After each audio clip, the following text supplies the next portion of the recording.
Buenos días. Pensaba cuando Silvito dijo, todos lo decimos en realidad, qué privilegio congregarnos. Pues se me venía a la mente en dos situaciones. Una es el Zoom, cuando estuvimos por Zoom, ni siquiera por Zoom, por YouTube, peor todavía. Pero bueno, y bueno, podemos decir que es precioso congregarnos. Recuerdo apagar la computadora y mirarnos las caras con nuestra esposa. Contentos de estar entre nosotros, pero queremos compartir la comunión, por supuesto. Y también me imagino, sé que no ha sido el caso de todos, pero también algunos de ustedes que no se ha podido congregar por mucho tiempo y quizás llegaba el domingo y estaban ahí en sus casas mirándose las caras. Bueno, es un privilegio. Pensando en eso podemos decir, es un privilegio congregarnos. Vamos a orar y luego pasar al estudio de la palabra de Dios. Oramos. Señor, queremos darte gracias por poder abrir las Escrituras. Darte gracias porque tú eres fiel a tu palabra. Gracias porque tú cumples tu palabra.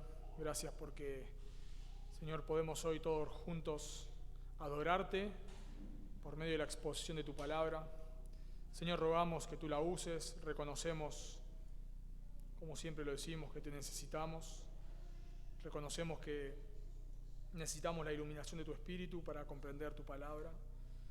Que tu Espíritu Santo esté tomando su espada y aplicándola a cada corazón según su necesidad.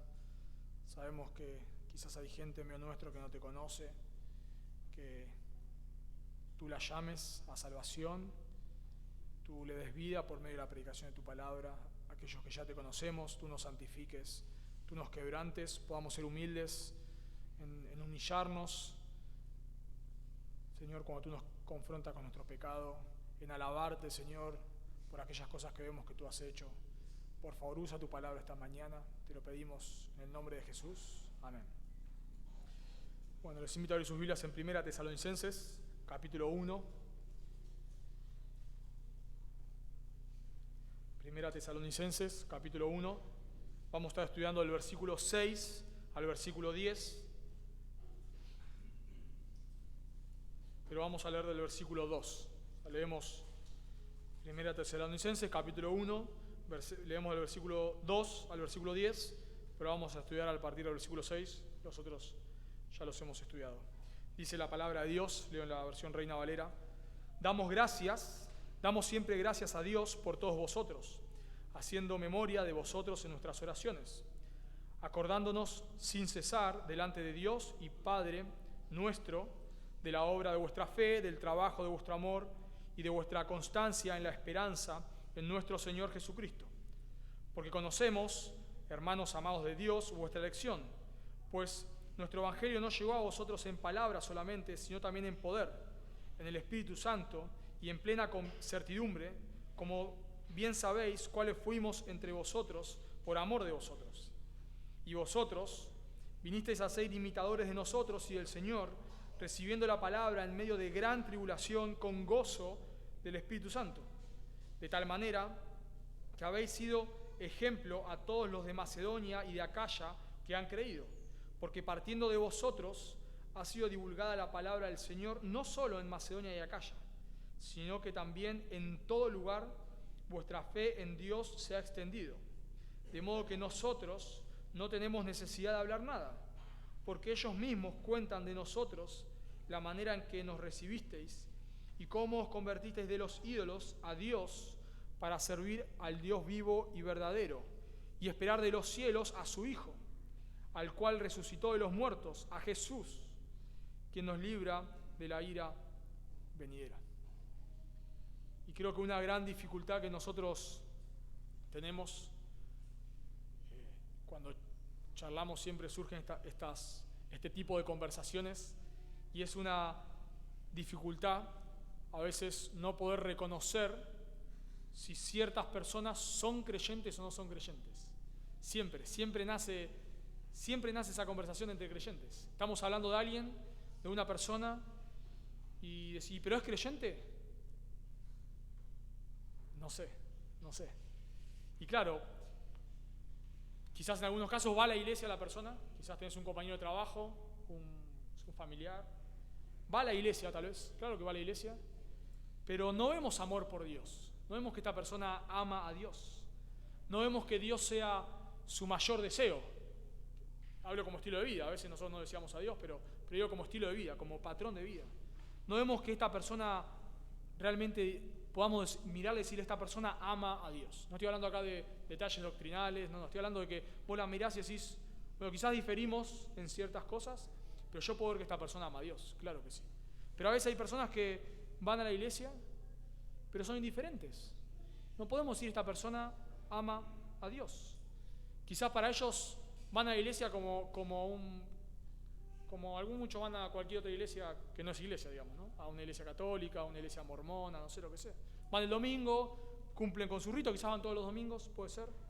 Cumplen con sus ritos religiosos, pero nada más. Salen de la iglesia y en su vida, en su día a día, no vemos amor por Dios.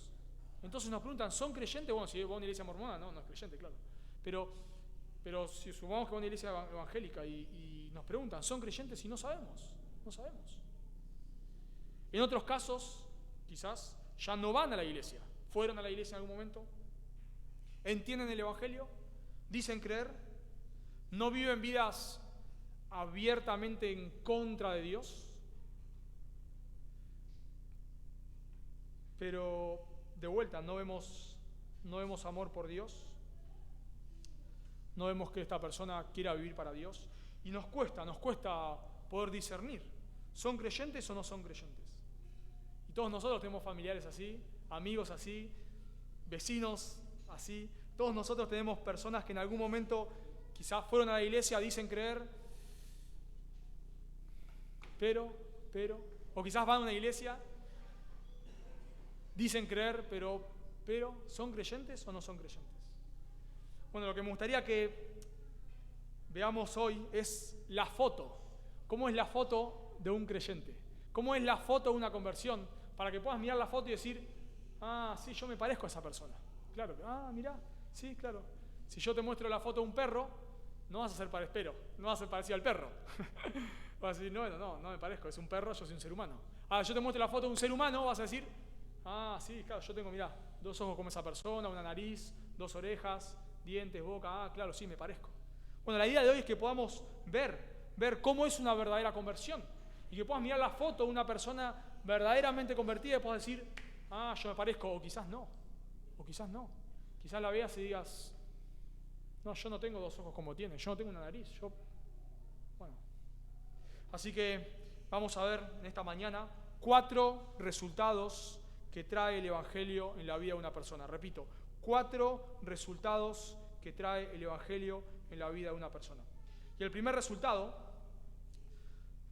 del Evangelio en la vida de una persona es que esta persona acepta el sufrimiento por causa de seguir al Señor. Una persona que se convierte, una persona que Dios salva, acepta el sufrimiento por causa de seguir al Señor. Noten conmigo versículo 6.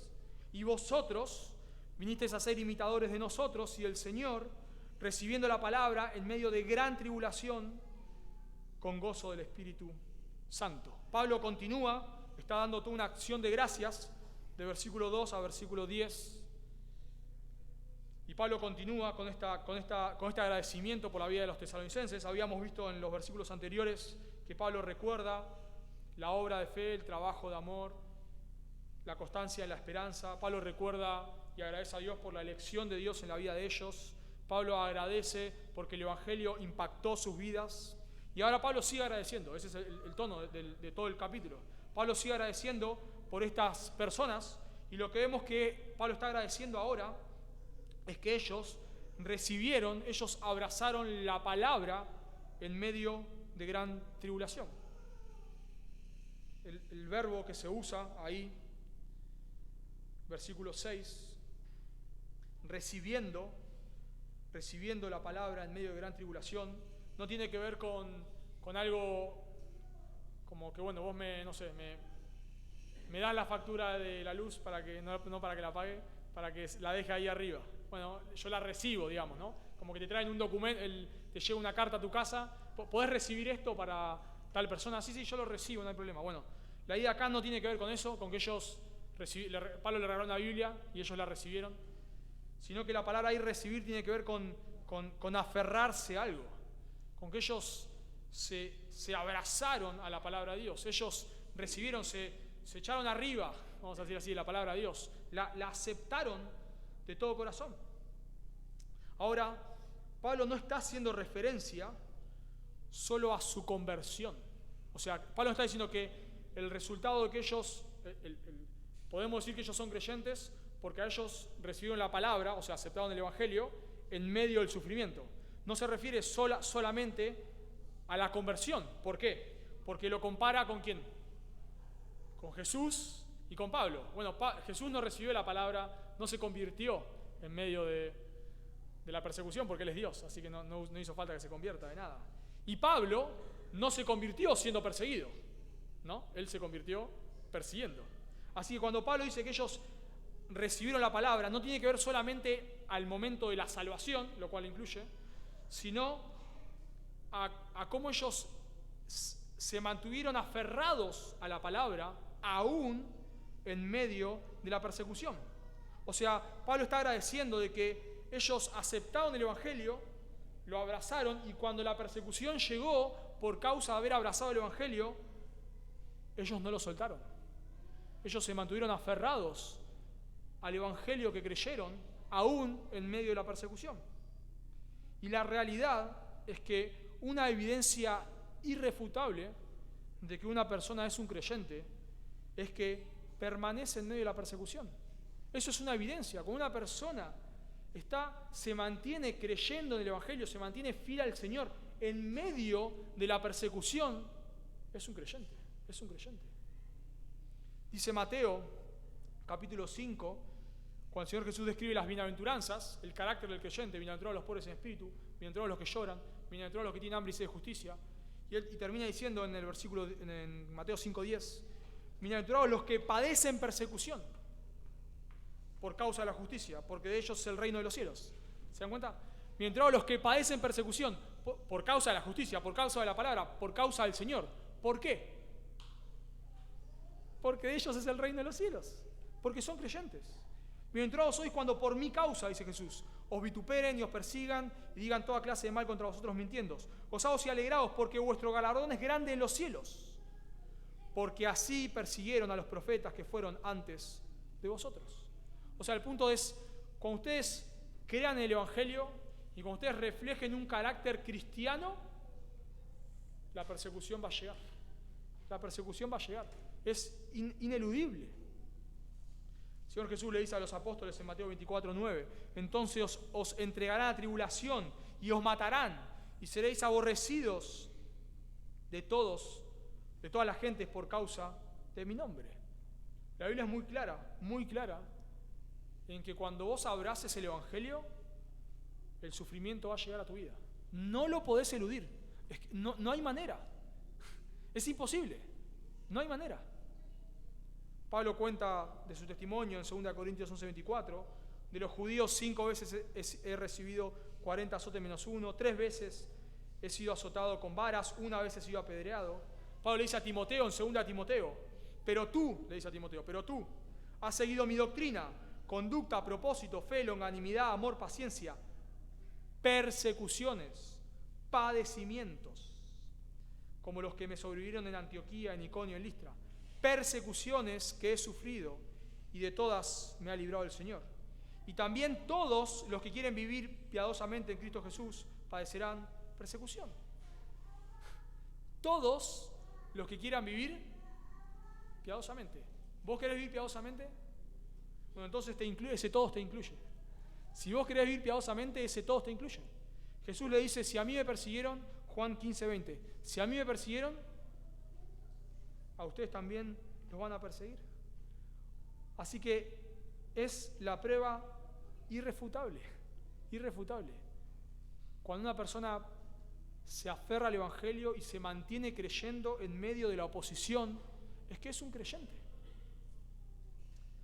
El Señor Jesús cuenta una parábola muy conocida en Mateo 13 de los 4 terrenos, y Él describe un terreno, y noten si esto no le hace pensar en los tesalonicenses, hasta cierto punto. Mateo 13:20 dice, y el que fue sembrado en pedregales, el que fue sembrado en pedregales, es el que oye la palabra, igual que los tesalonicenses. Pablo dice que ellos oyeron el mensaje del Evangelio. Y al momento la reciben con gozo. ¿No parecen los tesalonicenses? Escuchan la palabra y la reciben con gozo.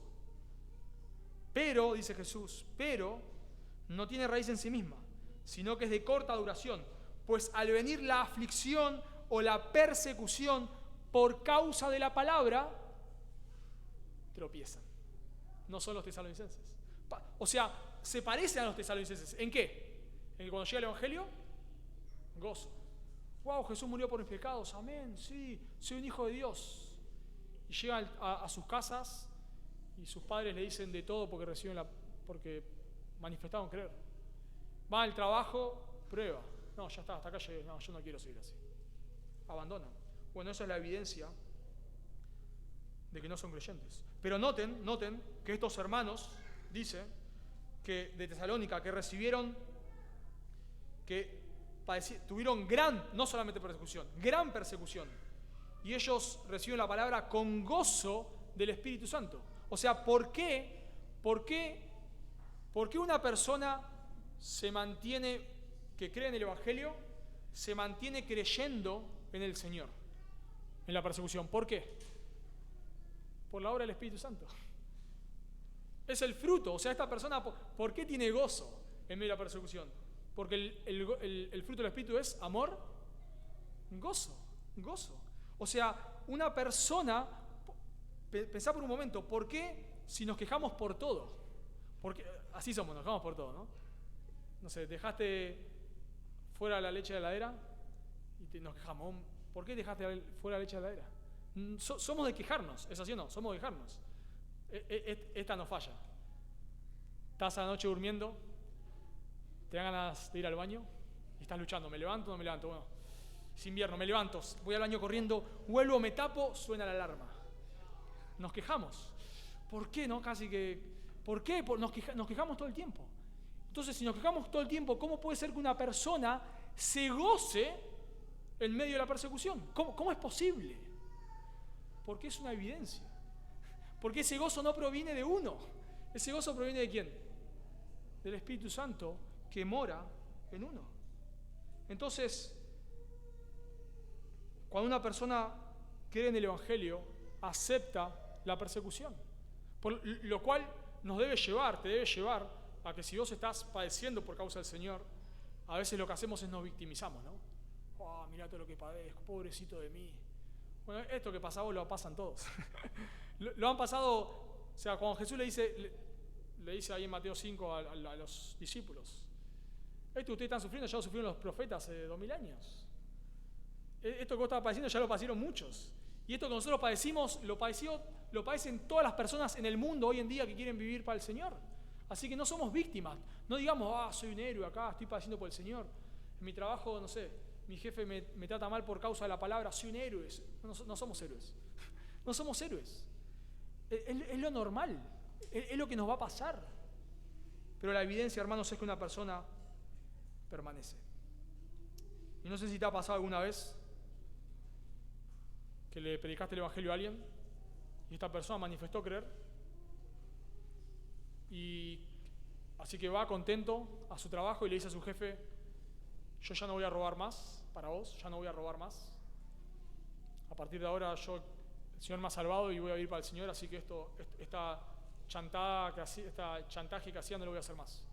Y lo echan, y vos te enterás, fue por causa del Señor, y vos te enterás y decís, esta persona no va a querer saber más nada con el Señor.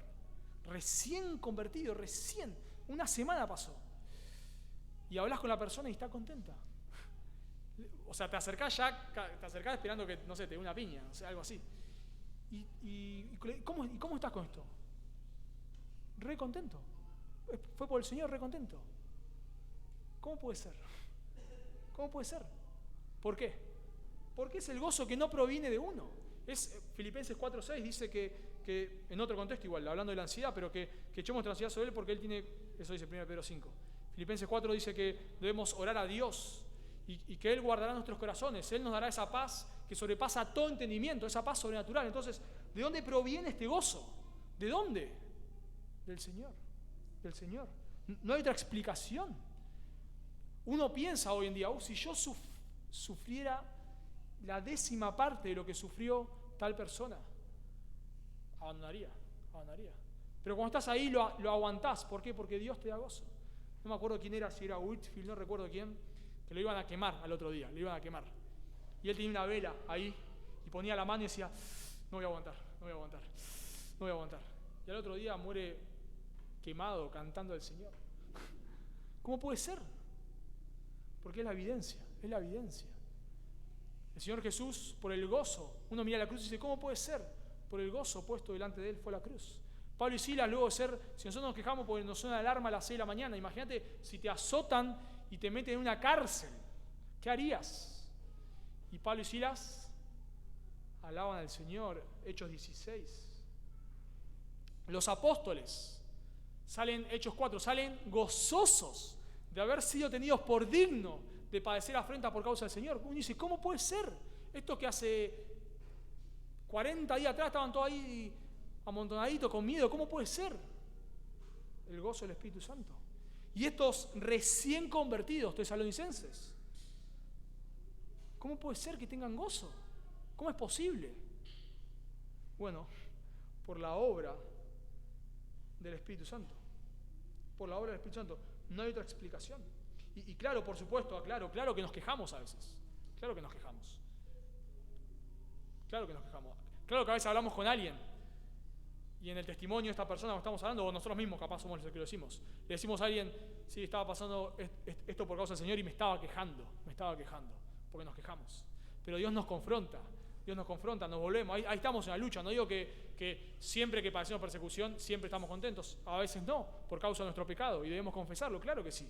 Pero la evidencia es que nos arrepentimos y estamos luchando, y permanecemos. ¿Por qué? ¿Porque somos mejores? ¿Porque somos Superman? No, por la obra del Espíritu Santo. Así que la evidencia de que estas personas habían creído, la primera evidencia irrefutable, es que estas personas se mantuvieron creyendo, aferrados al Evangelio, a pesar de la persecución que llegó a sus vidas. La segunda evidencia de que una persona ha creído en el Evangelio, la segunda evidencia, es que da testimonio de la fe. Da testimonio de su fe en el Señor. Nota en versículo 7. De tal manera que habéis sido ejemplo a todos los de Macedonia y de Acaya que han creído. Esto es increíble. Estas personas se transforman en un ejemplo para toda Macedonia y Acaya. Ahora, si nos ponemos a pensar, esta es una iglesia nueva, dijimos. ¿Cuánto tiene esta iglesia? Quizá un año, tal vez menos. Una iglesia recién convertida, nuevita. Sabemos que era una iglesia pobre. Algunos, lo sabemos eso por 2 de Corintios. 2 Corintios, creo que es 8, que Pablo dice que los de Macedonia, bueno, una de las iglesias de Macedonia, una es Filipos, la otra es Tesalónica, que los de Macedonia habían dado de su extrema pobreza.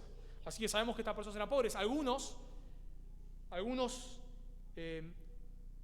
piensan que esta pobreza tiene que ver con el Evangelio, porque probablemente estas personas que se convierten de los ídolos a Dios, quizás en sus trabajos los despiden, quizás los echan, quizás mujeres que reciben el Evangelio, sus esposos las echan de la casa. Así que quizás esta pobreza tiene que ver con la palabra. A todo eso nos pasa a nosotros también. A veces una persona cree en el Evangelio y tiene que dejar un trabajo. Tiene que dejarlo, porque se da cuenta que ese trabajo no agrada a Dios. Quizás no tomás un trabajo porque sabes que si tomás ese trabajo no va a estar agradando a Dios. Entonces, quizás esto es lo que le pasaba a estas personas y llegaron a ser pobres. Así que esta es una iglesia nueva, pobre y sin muchas celebridades. No sabemos los nombres de sus pastores.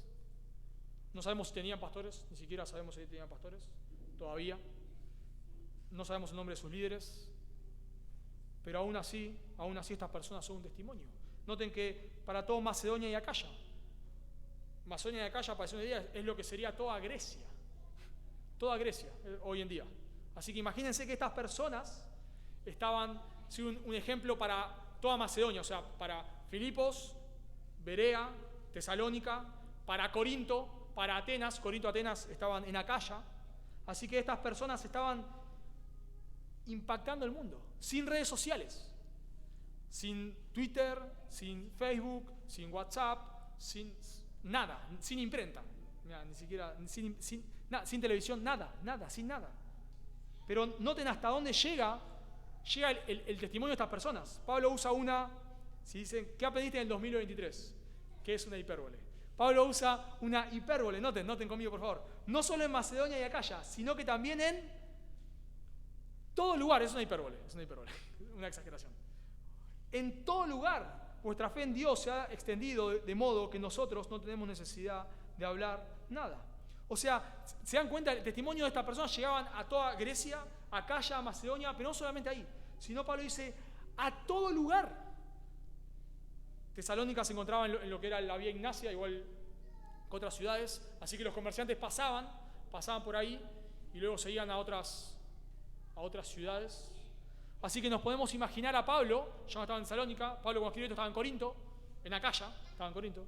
Así que nos podemos imaginar a Pablo hablándole, quizás predicando el evangelio a alguien, ahí en Corinto, y Pablo le dice, esto que me estás diciendo, yo ya lo escuché, yo vengo de Tesalónica, hace 2 semanas, no sé cuándo.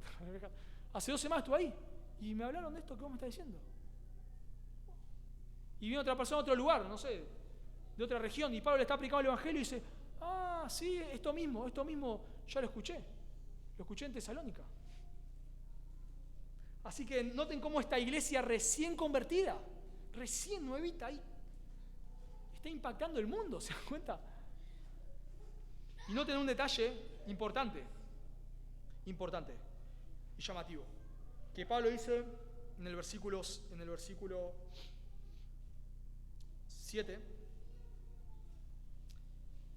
de tal manera que habéis sido ejemplo, singular, ejemplo. Lo que nos da la idea es que no dice ejemplos, que quizás nos daría la idea de que cada uno estaba haciendo un ejemplo, sino ejemplo. ¿Qué te da la idea? De toda la iglesia. O sea, que no es que se trataba de una persona o de algunas de la iglesia. No. La iglesia en sí, toda esta iglesia, recién nuevita, recién salida del horno, se transformó en un ejemplo, en un tipo. Eso es la palabra ejemplo, tipo. En un tipo, un ejemplo para otras iglesias. Lo cual nos da la idea de que no necesitamos grandes predicadores para ser un ejemplo, no necesitamos grandes músicos, no necesitamos gente de renombre, nada de eso. Esta iglesia no tiene nada de eso. No sabemos quiénes eran sus pastores, si tenían pastores, ni quiénes eran sus músicos, no sabemos quién se congregaba en esa iglesia, no sabemos nada. Pero aún así esta iglesia se había transformado en un ejemplo. ¿Y por qué se había transformado en un ejemplo? Bueno, ya vimos antes, obra de fe, trabajo de amor, constancia en la esperanza. Esta iglesia es un ejemplo por cómo vivía el evangelio, pero también por cómo hablaba el evangelio. Noten versículo 8. Porque partiendo de vosotros ha sido divulgada la palabra del Señor. Noten que acá hay un movimiento. Noten versículo 5, por favor. Versículo 5. Pues nuestro evangelio no llegó a vosotros en palabras solamente. O sea, notan, el evangelio que hace, llega. No llegó solamente, pero la idea es, el evangelio llegó a ustedes, no solamente en palabras, llegó a ustedes. Impactó sus vidas, porque noten lo que dice en versículo 5, sino también en poder, en el Espíritu Santo y en plena certidumbre. O sea, el evangelio llegó a ellos, a Tesalónica. Impactó sus vidas. Y ahora, ¿qué dice el versículo 8? Partiendo. ¿Se dan cuenta del movimiento? El evangelio llega a sus vidas, impacta sus vidas, y una vez que impactó sus vidas, sale a todo el mundo. ¿Y qué es lo que estaba impactando de estas personas? La palabra del Señor, noten, es muy clarito. Porque partiendo, ese porque explica. ¿Por qué han sido un ejemplo? ¿Por qué la gente se entera? Porque partiendo de vosotros ha sido divulgada la palabra del Señor. Esa frase, la palabra del Señor, es la idea de la palabra que proviene del Señor.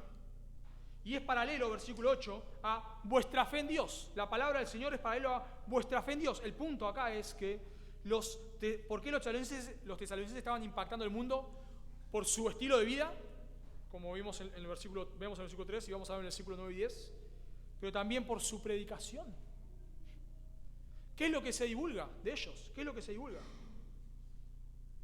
El gran salón que tenían, ¿qué es lo que se divulga? Que se congregaba el presidente del club tal, que se congregaba tal famoso ahí, que se congregaba tal estrella de rock. ¿Qué es? ¿Qué es lo que está impactando el mundo? La palabra del Señor.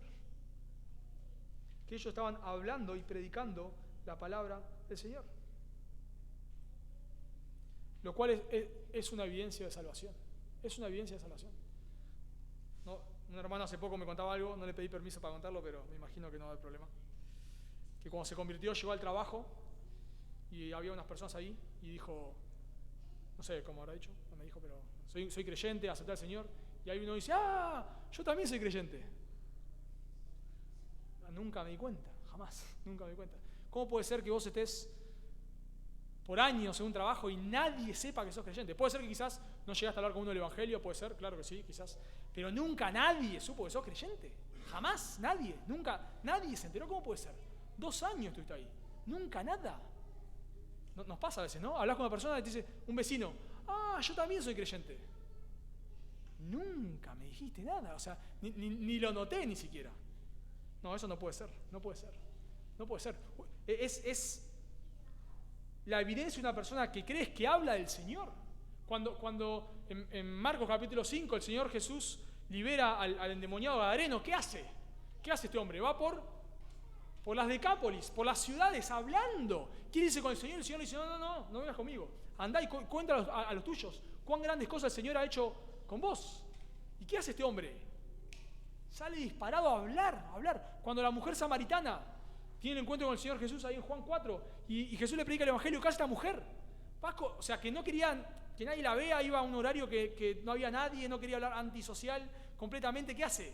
Sale corriendo y va y empieza a hablar a los samaritanos. Porque esa es la evidencia.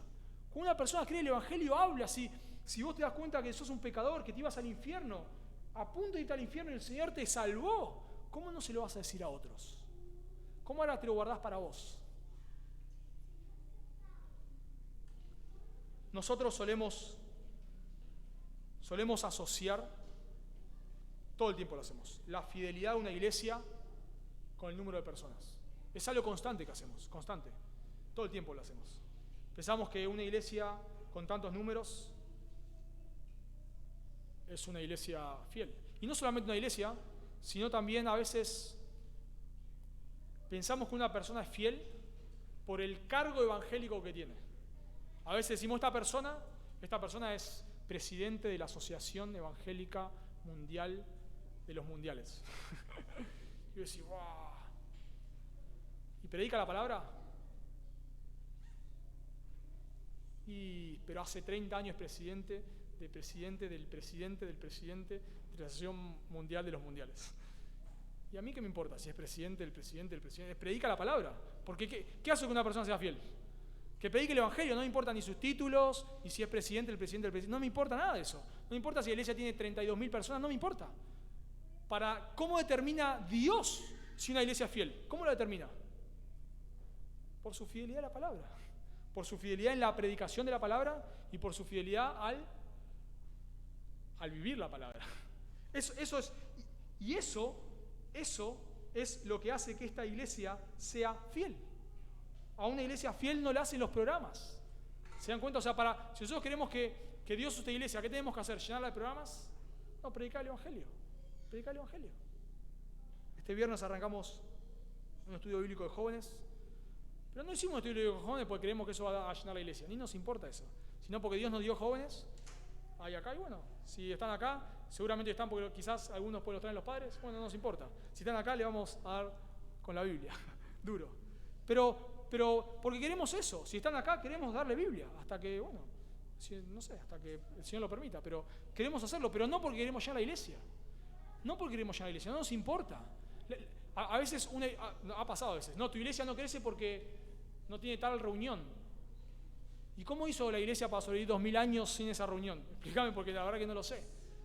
Porque lo que determina la fidelidad de una iglesia no es el renombre, no es la cantidad de personas, no es la actividad que tenga la iglesia, no, hermanos, es la fidelidad a la palabra. No necesitamos shows, no necesitamos espectáculos, no necesitamos celebridades. Si queremos ser una iglesia que Dios use, ¿qué tenemos que hacer? Predicar la palabra, y eso me anima. Eso me anima. A mí, por lo menos, eso me anima un montón. Porque la realidad es que no tenemos nada de esto. No tenemos grandes celebridades, que yo sepa, acá. Ninguno de ustedes canta como Pavarotti, ni toca como Jimi Hendrix. No somos una gran iglesia en ese aspecto. No somos una iglesia de 5.000 personas. Hay una anécdota muy graciosa. Estábamos con Héctor y con Tato en la conferencia del sur del año pasado. Y estábamos charlando con un hombre, muy macanudo el hombre, un amor. Recién, a mí creo que me tocaba enseñar el sábado, creo que casi a última hora. Esto era sábado al mediodía. Estábamos hablando con este hombre, imagínense el cuadro, Tato, Héctor y yo, y el hombre ahí parado, estábamos hablando. Y en un momento el hombre dice, bueno, estábamos que éramos de Santa Teresita, Y este hombre dice, ¿y quién es su pastor? Imagínense, yo estaba con Héctor, con Tato. Y no sé si Tato o Héctor, no me acuerdo quién dijo, él. No, así. Yo creo que sí. Le sacábamos una foto, pero no de malo, le hacíamos un meme con ese hombre. No, ¿en serio? Sí, él es un pastor. Porque no necesitamos grandes celebridades, no necesitamos ser una iglesia que predica la palabra, no necesitamos un gran show, un gran guitarrista, un gran músico, nada de eso, hermano. ¿Cómo Dios salva a los perdidos? Por la predicación de la palabra. ¿Y cómo Dios santifica a la iglesia? Por la predicación de la palabra. Y eso es lo que pasaba con estos hermanos. Nada, cero popularidad en cuanto a renombre. Pero ellos estaban impactando el mundo. Y noten que la iglesia es un ejemplo, y noten que acá Pablo no hace referencia a la predicación del púlpito. No hace referencia a la predicación del púlpito, sino a cada persona, a ellos, a que cuando la iglesia se reúne, creo que Mark Dever dice eso, se reúne para adorar y sale para evangelizar. Eso es lo que hacemos. Y eso es lo que impacta al mundo. No reuniones, no shows, no campañas de milagros, no campañas de sanación, nada. Así que, ¿cómo sabemos si una persona ha creído en el Señor? En primer lugar, porque acepta el sufrimiento, se mantiene fiel. En segundo lugar, porque da testimonio del Evangelio. En tercer lugar, porque se identifican con otros creyentes. Noten versículo 9, por favor. Porque ellos mismos cuentan de nosotros la manera en que nos recibiste. O sea, Pablo explica que uno de los motivos por los cuales esta iglesia estaba dando testimonio y un ejemplo es porque ellos cuentan de nosotros la manera en que nos recibisteis. Bueno, esto parece un poco raro, es como que Pablo está diciendo, bueno, la gente sabe que son creyentes porque ustedes nos recibieron con torta frita y mate, ¿no? Pareciese algo así. Bueno, no necesitas ser creyente para esperar a alguien con torta frita y mate. Liber y Lori hicieron torta frita el lunes, si quieren hacer de vuelta no nos enojamos, pero eso no da evidencia de que ellos son creyentes porque hicieron torta frita, claramente no. Entonces parece raro que Pablo esté diciendo, bueno, saben que son creyentes porque nos recibieron con un plato de comida. Bueno, sería un argumento un poco raro. Sino cuando Pablo dice que nos recibisteis, es la idea de que ellos, los tesalonicenses, se identificaron con los misioneros, Pablo, Silas y Timoteo. Se identificaron con ellos. Y eso sí es una evidencia de salvación. ¿Por qué es una evidencia de salvación? Porque por lo menos Pablo y Silas, venían de ser humillados públicamente en Filipos. Y recuerden que las noticias se corren. Así que los misioneros no eran los populares. No eran como ahora, ¿no? Llega la celebridad evangélica, no sé qué, y todos se tiran los pies. No. Pablo y Timoteo eran los impopulares. Ellos venían a traer un mensaje rarísimo. Que tenemos que creer en Jesús, que es Dios hecho hombre, que murió en la cruz. Nosotros somos politeístas. ¿De qué me estás hablando? O sea, traían un mensaje totalmente impopular. Pero aún así, estos tesalonicenses se identifican con ellos. Para dar un ejemplo, como pasa en los colegios, casi todo colegio hay el grupo de populares, el grupo o las pocas personas impopulares, y nadie quiere estar con los impopulares.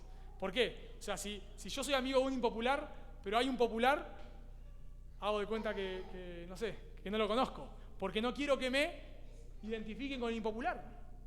Bueno, estas personas se identificaban con los impopulares. Los impopulares eran los misioneros, no eran los populares, eran los impopulares. Eran los que la gente despreciaba. Pero los tesalonicenses decían, no, ellos son nuestros hermanos. Es una evidencia de conversión. Quizás te ha pasado que te cruzás, vos te burlabas de los creyentes, te encantaba burlarte de los creyentes, te reías de ellos. Y ahora está un creyente en un pueblo como este y pasa tu amigo con el que vos te burlabas de los creyentes y te ve hablando como un creyente. Bueno, si vos sos un creyente vas a decir, bueno, no importa que me vea. Te ve evangelizando en la plaza. Antes se burlaba de vos. Antes se burlaba con vos se burlaba de los que hacían eso. Y ahora te ve evangelizando en la plaza. No me importa. Yo quiero seguir al Señor. Y de vuelta, hermanos, eso es una evidencia de salvación. Es que nos identificamos con los creyentes. Claro, yo entiendo. A veces te preguntas, sos evangélico y la dudás. Pero no la dudás por identificarte con los creyentes, sino porque el mundo evangélico está totalmente... Hace poco una señora me decía, yo ya no digo que soy evangélico, porque decir que soy evangélica digo que soy, reformada o que soy... O sea, ya no sé mucho qué decir, porque decir que soy evangélico me identifican con toda una manga de chantas que yo no tengo nada que ver con esas personas. Bueno, claro, en ese sentido lo entendemos el punto. Pero el punto es que sí me identifico con Cristo, sí me identifico con los que siguen verdaderamente a Cristo. Así que la evidencia de que una persona ha creído es que esta persona ahora se identifica con los creyentes, ama a los creyentes.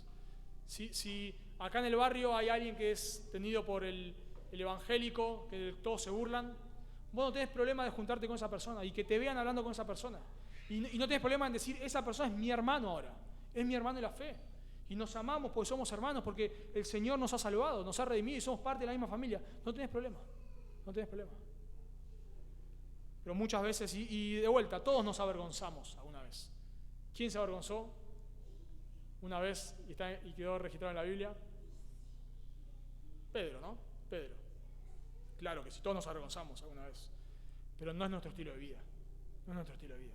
He trabajado con jóvenes en alguna ocasión y yo me he dado cuenta, una de las evidencias claras que no eran creyentes era que venían a la iglesia casi encapuchados para que nadie los reconozca. O sea, que nadie lo vea entrando a la iglesia, casi encapuchados, miraban, parecía que iban a robar más que venir a la iglesia. Porque claro, que nadie los vea entrando a la iglesia, ¿no? Que nadie los vea, porque claro, no quiero que me identifiquen con un creyente. Si en mi colegio me burlo de los creyentes, ¿cómo me va a identificar con un creyente? Pero cuando ese joven, si el Señor lo salvaba, no tenía drama. No solamente que ya venía sin capucha, sino que trataba de traer a otros. Todo el tiempo traía a otros nuevos a la iglesia. Todo el tiempo. ¿Por qué? Porque había creído en el Señor. Y no tenía drama en identificarse con los creyentes. Así que vemos que la primera evidencia de una persona que cree en el Evangelio es que acepta el sufrimiento por causa de seguir a Cristo, versículo 6. La segunda evidencia es que da testimonio de la fe en el Señor, eso vemos versículos 7 y 8. Y la tercera evidencia es que la segunda evidencia es que da testimonio de la fe en el Señor, la tercera evidencia es que se identifica con los creyentes, y la cuarta y última evidencia es que se vuelve de sus pecados a Cristo. Repito, La cuarta y última evidencia es que esta persona se vuelve de sus pecados a Cristo. Noten conmigo, por favor, versículo 9. ¿Cómo os convertisteis? De los ídolos a Dios, para servir al Dios vivo y verdadero y esperar de los cielos a su Hijo, al cual resucitó de los muertos, a Jesús, quien nos libra de la ira venidera. Y esto es fundamental. Quizás podemos decir que todo lo otro que dijimos es la consecuencia de esto. Acá tenemos en un solo versículo, en uno y medio, el arrepentimiento y la fe. Este concepto teológico tan importante en un versículo, arrepentimiento y fe. Se vuelve de sus pecados a Cristo. Y estas son las dos caras de la misma moneda. Noten que Tesalónica era una ciudad sumamente importante, era una ciudad sumamente idolátrica, era una ciudad que practicaba el culto al emperador, practicaba otros cultos, era una ciudad sumamente inmoral. Así que nosotros quizás nos cuesta entender esto, porque acá en Occidente, de alguna manera, el cristianismo, a modo general vamos a decir así, ha influenciado nuestra sociedad. Entonces hay un montón de leyes, un montón de, que hoy se están perdiendo, la realidad se está perdiendo, pero que tenemos, que quizás nos cuesta imaginarnos la vida en ese momento, pero la realidad es que era una vida sumamente promiscua. Parte de la adoración a los ídolos era la promiscuidad. Todo tipo de ídolos, todo tipo de desenfrenos. Así que estas personas se convierten en una ciudad como otras, Corintio, Éfeso, etcétera, otras, sumamente inmorales, una ciudad que adora ídolos, pero estas personas abandonan sus ídolos. ¿Os convertisteis de qué? De los ídolos, dice. Os convertisteis de los ídolos. Y eso es el arrepentimiento. El arrepentimiento y la fe son las dos caras de la misma moneda, o sea, no las podemos separar. Es como que vos no podés partir una moneda al medio, no podés. Son las dos caras, agarrás una moneda, tenés las dos cosas. No la podés, un billete no lo podés partir al medio y dividir un lado del otro, digamos, ¿no? En el sentido de lo podés partir hacia la mitad, pero así no podés cortarlo. Bueno, de la misma manera nosotros no podemos separar el arrepentimiento de la fe. Ahora, hay muchos que sostienen que el arrepentimiento no es un requisito para la salvación. No es un requisito, te dicen. ¿Y por qué argumentan esto? Son creyentes, por supuesto, los que dicen esto.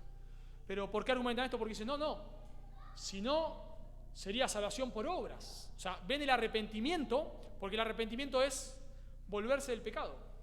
Entonces dicen, no, si vos tenés que abandonar tu pecado para volverte a Cristo, tenés que abandonar, entonces estás haciendo algo. Entonces eso sería una obra meritoria. Entonces el arrepentimiento no puede ser la esencia del Evangelio. Bueno, el problema con eso es que no comprende lo que es el Evangelio. No comprende lo que es el arrepentimiento. No comprende lo que es el arrepentimiento. El arrepentimiento no es una obra. El arrepentimiento lo da Dios, en primer lugar. Lo da Dios. Y no es una obra, es una transformación interna referente al pecado. Voy a dar una ilustración. Imagínate que vos le estás predicando el Evangelio a alguien que está en adulterio. Vos lo sabes. Es un hombre o una mujer adúltera. Entonces le estás predicando el Evangelio. Le estás diciendo que su relación adúltera es pecado, que Dios la aborrece, que es un pecador y que por su pecado merece el infierno. Pero que si él se vuelve a Cristo, de su pecado a Cristo, Dios le da la vida eterna. Esta persona está escuchando el Evangelio, está escuchando a su pecador, está escuchando que Jesús murió por sus pecados, resucitó al tercer día, y ve que es un pecador. Entonces esta persona se arrepiente. ¿Y qué va a hacer si se arrepiente? Va a dejar a la persona con la cual está adulterando. Así que imagínate, entiende el Evangelio, se arrepiente, cree en Jesús, sale corriendo a dejar a esa persona y lo pisa un auto y muere. ¿Va al cielo? ¿Va al cielo? Claro, pero ¿dejó a su pareja adúltera? ¿La dejó? No. ¿Pero va al cielo? Claro que sí, por supuesto que sí. ¿Por qué? ¿Por qué va al cielo? Porque se arrepintió. Porque el arrepentimiento no es una obra. La obra es el fruto. Si no le hubiese pisado el auto a esta persona, hubiese llegado y la hubiese dejado. ¿El ladrón de la cruz hizo alguna obra? No. Pero si hubiese vivido un mes más, hubiese ido a la iglesia, se hubiese bautizado, bueno, no hay iglesia en ese momento, ¿no? Es una forma de decirlo. Claro que sí, claro que sí. ¿Por qué? Porque, incluso hubo fruto de esa persona. Reconoció que era Jesús, se identificó con Jesús, lo que dijimos antes. Lo que menos parecía Jesús en la cruz era un rey, lo que menos parecía. Lo que menos parecía que se podía salvar a él mismo, ¿cómo iba a salvar a otros? Pero a este ladrón no le importó. Ese es el fruto. Entonces, el arrepentimiento no es una obra. Todo lo que la persona hace de abandonar el pecado es la evidencia, no es un mérito, es la evidencia de algo interno que pasó en su corazón. Lo cual es obra de Dios, obra del Espíritu Santo. ¿Ahora esta persona vuelve a pecar? Claro que sí, claro que sí. Pero la evidencia de que creyó es que cada vez se aleja más y más y más del pecado y vuelve y cae, pero sigue huyendo, corre lejos, lo más lejos del pecado y en el camino tropieza, se golpea, pero quiere alejarse del pecado. Y eso es lo que hicieron estas personas. Se volvieron de los ídolos. Se volvieron de los ídolos. Eso es lo que sería el arrepentimiento. Pero noten, así que una evidencia, bueno, voy a explicar las dos juntas y después lo voy a decir. Entonces, estos creyentes de Tesalónica abandonaron sus ídolos. ¿Está bien? O sea, estaban abrazados a sus ídolos. Voy a dar otra ilustración. Una ilustración más, para entender el punto. Imagínate que estás predicando el Evangelio a un tesalonicense. ¿Sos Pablo o sos Sila o Timoteo? Estás ahí predicando el Evangelio y esta persona te dice, wow, Jesús murió por mis pecados. Amén, sí, creo en el Señor. Y el miércoles cuando vas al supermercado, te lo encontrás entrando al templo del Gauchito Gil. ¿Dirías que es un creyente? ¿Dirías que es un creyente? Bueno, eso es lo que pasa con nosotros. Cuando le predicamos a una persona y te dice, sí, yo creo en el Señor, sí, pero sigo aferrado a mi ídolo. Mi ídolo sigue siendo el trabajo, mi ídolo sigue siendo el dinero, sigo en fornicación. No, yo creo en el Señor, pero sigo conviviendo con mi novia, no me importa. No, que yo creo en el Señor. ¿Cómo si vos has creído en el Señor, seguís conviviendo con tu pareja y no estás casado? ¿Cómo es eso? ¿Cómo si te arrepentiste? Bueno, eso es lo que pasó, eso es lo que no pasó en estas personas. No, ellos, cuando entendieron quién es Jesús, abandonaron su pecado, pero noten la otra cara de la moneda. Noten, abandonaron su pecado ¿para qué? Para servir al Dios vivo y verdadero. Esa es la otra cara de la moneda. Por eso decimos que el arrepentimiento y la fe no lo podemos separar. ¿Por qué? Porque hay personas que vos le hablás del pecado, le hablás de que lo que hace está mal, supongamos que es un alcohólico, y le hablás de que eso está mal, de que por su pecado merece la condenación, que Jesús murió en la cruz. Y esta persona dice creer, se arrepiente supuestamente, y deja el alcohol. Pero te lo cruzas el domingo, está comiendo con su familia, lo más bien. Ahora era un alcohólico, así que quizás no tenía trabajo, ahora se puso las pilas, tiene su trabajo, tiene su familia, pasa tiempo con sus hijos, se ayuda en el vecindario, nada más, fin. ¿Dirías que es un creyente? Porque no podemos sacar la otra parte. Estas personas no abandonan sus ídolos para quedarse en sus casas. No abandonan sus ídolos para ser más morales. Abandonan sus ídolos ¿para qué? Para servir a Dios. La palabra servir ahí es servir como esclavos. O sea, no es que es alcohólico y ya no toma más. Y ahora ordenó su vida. No, eso es moralidad. No, esta persona abandona sus ídolos para ahora servir a Dios. Para vivir como esclavo para Dios. ¿Cómo vive un esclavo? Bueno, un esclavo no era como el siglo XIX en ese momento, pero un esclavo no tenía libertad por sí mismo. Podía ser liberado, claro que sí, pero en el momento que era esclavo no tenía libertad. Hacía lo que su amo le decía. No era como los esclavos del siglo XIX. Muchos esclavos eran médicos, eran maestros, etcétera, etcétera, pero eran esclavos. Vivían para otro. Bueno, una persona que realmente se convierte, no solamente aborrece su pecado, sino que ahora ama a Cristo. Ahora se hace, o Dios lo hace, su esclavo. Ahora no solamente no quiere tomar más, ahora quiere vivir para el Señor. ahora quiere leer la Biblia, ahora quiere orar, ahora quiere congregarse, ahora quiere estar con otros hermanos, ahora quiere hacer su trabajo para el Señor. Ahora hay una pregunta en su mente todo el tiempo y es: ¿esto agrada a Dios? ¿Esto agrada a Dios? ¿Esto agrada a Dios? Y eso resuena en su cabeza. Porque se convirtió. Porque no solamente dejó de tomar, porque ahora vive para Dios. Pero me encanta cómo lo expresa la palabra servir, que generalmente, no siempre, a veces la palabra servir es servir, donde viene la palabra diáconos, sustantivo, pero a veces usa esa palabra, pero acá se usa esclavo. Y me gusta eso, me gusta. ¿Por qué? Porque no es que ahora abandonaron sus ídolos y toca la guitarra en la iglesia. Cualquiera puede tocar la guitarra en la iglesia, perdón, no cualquiera, ¿no? Yo no. No, pero el punto es que, claro, o sea, cualquier persona que sabe tocar la guitarra puede tocar, en ese sentido. O sea, que yo toque la guitarra en la iglesia no es evidencia de ser un creyente. Pero a veces nosotros ponemos como evidencia que es un creyente ¿de qué? De que, no sé, toca la guitarra, pues una cosa, no sé, de que está en la iglesia, en la puerta de la iglesia y sirve como ujier, no sé, lo que sea. No, pero esa no es la evidencia. No es que hace un ministerio en la iglesia. Hacer un ministerio en la iglesia no es evidencia de salvación.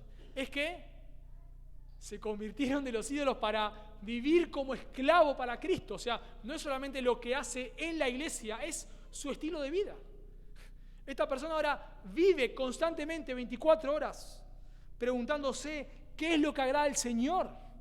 No es que tiene un ministerio en la iglesia solamente. Es parte de eso, pero no lo es todo. ¿Y por qué vive de esa manera? Dice el texto: y esperar de los cielos a su Hijo, al cual resucitó de los muertos, a Jesús, quien nos libra de la ira venidera. ¿Por qué estas personas abandonan sus cielos y ahora viven para el Señor? Porque su mirada está en lo eterno. Porque su mirada está en lo eterno. Porque ellos están esperando de los cielos. En Hechos 1, cuando Jesús asciende a los cielos, los ángeles le dicen a los apóstoles, de los que estaban ahí: ¿por qué miran al cielo? Ese Jesús que ha ascendido va a volver. Uno de los énfasis que hacía la iglesia primitiva no era tanto en la cruz en sí, sino en la resurrección. En la resurrección. Claro, nosotros hoy no muere gente crucificada, pero en ese momento morían un montón de gente crucificada. ¿Y cómo sé que esta persona que crucificaron es distinta al resto? ¿Cómo lo sé? ¿Cómo sé que esta persona que ha muerto en una cruz es distinta a los miles que han muerto? Porque resucitó. Porque resucitó de los muertos. Y al haber resucitado, claro, la cruz es fundamental, por supuesto que sí. La cruz, ¿qué está haciendo Jesús en la cruz? Cargando con nuestra ira. Pero si Jesús hubiese quedado muerto en la cruz, no hay esperanza. No hay esperanza. Entonces, la esperanza está en la resurrección. Que Él murió, pero no solo murió. Si Él no murió, tampoco hay esperanza, claro que sí. Claro que no hay esperanza. Pero si Él solo murió, como murieron tantos otros en una cruz, tampoco hay esperanza. La esperanza está en que resucitó. Y esto es lo que querían ellos. Ellos, ¿por qué esperaban de los cielos? Porque había resucitado. Así que estas personas vivían como vivían porque ya no eran de este mundo, ya no amaban este mundo. Y esa es la evidencia de que sos un creyente, que no amás el mundo. Claro que a veces te atrae el mundo, porque a mí también me atrae, nos traen cosas del mundo, nos trae el pecado, pero no amás el mundo. No estás en tu salsa en el mundo. No te encanta estar con todo el tiempo con no creyentes, no te encanta eso. No te encanta estar sumergido en el pecado, no te encanta. Ya no amás el mundo, pecás, te atrae el mundo como nos atrae a todos, por supuesto que sí, porque de cierta manera el pecado es como un guerrillero en nuestro corazón, pero ya no lo amamos. La evidencia de un creyente es que no vivís para este mundo, aunque a veces nos desviamos, aunque a veces tropezamos, aunque a veces perdemos un poquito el norte, claro que sí, eso nos pasa, pero te das cuenta que estamos viviendo para otro mundo. ¿Por qué? Dice el texto, porque esperamos a Jesús, quien nos libra de la ira venidera. ¿Por qué no vivís para este mundo? Porque querés vivir para aquel que sufrió la ira que vos merecías. Por eso, porque sabés que hubo alguien, que Jesús, que sufrió la ira que vos merecés. Él murió en la cruz recibiendo todo el castigo de tus pecados, sufriendo, soportándolos, aunque Él no hizo ningún mal. Y estaba muriendo por vos, no era un cheque en blanco que estaba dando Jesús. No era un cheque en blanco. Estaba muriendo en tu lugar, por vos. Y ahora vos lo entendés. Claro que no querés vivir para vos mismo. Claro que no. No querés vivir para este mundo porque sabés que la ira de Dios va a venir sobre este mundo y lo va a consumir. Pero vos querés vivir para aquel que murió y resucitó por vos. Así que déjame hacerte una pregunta. Y ¿reconoces al de la foto? ¿Te pareces al de la foto? ¿Sos una persona que está dispuesta a sufrir por el Señor? ¿Sos una persona que está dando testimonio del Señor? ¿Sos una persona que se identifica con los creyentes? ¿Has abandonado tus pecados para estar viviendo para el Señor? ¿Te pareces al de la foto? Porque si no te pareces al de la foto es porque no lo sos. Pero la buena noticia es que si vos te das cuenta ahora en este momento que no sos un creyente, la buena noticia es que hoy puedes arrepentirte. Y eso es precioso. Que hoy tienes esperanza. Si vos te das cuenta que no te pareces al de la foto, arrepentite de tus pecados hoy mismo, ahora, en este momento. Pedile a Dios que te salve. Rogar al Señor que tenga misericordia de vos. Cree en que Jesús ha muerto en tu lugar. Abrazate a la cruz. Y Dios te promete la vida eterna. Pero no lo rechaces. No lo rechaces. Porque si vos lo rechazás, esa ira que un día vendrá sobre el mundo, caerá sobre vos. Oramos. Señor, damos gracias por tu palabra. Señor, queremos darte gracias porque si vemos estas evidencias en nuestras vidas es por tu gracia, Dios, como cantábamos. Tu gracia nos ha dado vida, tu gracia ha hecho que podamos creer, tu gracia nos ha dado arrepentimiento, nos ha dado fe, tu gracia nos ha atraído hacia ti. Gracias, Señor, porque nosotros jamás podríamos producir nada de esto por nosotros mismos, si no fuera por la obra de tu Espíritu en nuestra vida. Gracias por atraernos hacia ti, por llamarnos, por hacer que la luz del Evangelio resplandezca. Gracias, Señor, gracias. Pero también queremos rogarte por aquellos que están en medio nuestro, no te conocen, que tú les llames, que tú les atraigas, que al ver, Señor, quizás que a luz de este texto, al ver que no son creyentes, que en este momento, ahora mismo, Dios, por favor, se arrepientan. Y danos gracia, Dios, para ser una iglesia fiel. Danos gracia, Dios, para ser una iglesia que proclama y habla tu Evangelio. Por favor, ayúdanos. Te lo pedimos en el nombre de Jesús.